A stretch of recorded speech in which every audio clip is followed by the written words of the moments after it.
बातमी आहे कराड तालुक्यातील तासोड येथील एम्ब्रोझिल बेस उत्पादनाशी संबंधित एस फाईन केम प्लॉट नंबर B147 या कंपनीमध्ये अचानक आग लागण्याची दुर्घटना काल घडली। सदर कंपनीमध्ये अत्यंत ज्वलनशील रसायनाचा साठा मोठ्या प्रमाणात असल्यामुळे परिस्थिती अत्यंत धोकादायक होती। सदर घटनेबाबत कराड नगर परिषद अग्निशामक दलास सकाळी 9:15 वाजता 8:45 ला कॉल आला। कॉल मिळताच अग्निशामक दलाची गाडी तत्काळ रवाना झाली व सुमारे 9 वाजेपर्यंत घटनास्थळी पोहोचली। आग लागल्यानंतर केमिकलने भरलेल्या ड्रमचे स्फोट होत होते, ज्यामुळे आग अधिक वेगाने पसरत होती व घटनास्थळी कार्यरत कर्मचाऱ्यांसाठी परिस्थिती अत्यंत धोकादायक बनली होती।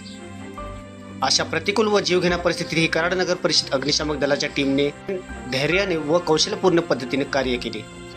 अग्निशामक दलाने संयम व नियोजनपूर्वक कार्य करून दुपारी 2 वाजेपर्यंत संपूर्ण आग आटोक्यात आणण्यात त्यांना यश मिळाले।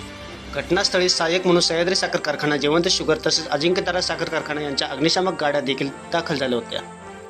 सर्व वाहनावरील ऑपरेशनचे नियंत्रण अग्निशामक अधिकारी श्रीकांत देवघरे यांच्या मार्गदर्शनाखाली प्रभावीपणे पार पाडण्यात आले।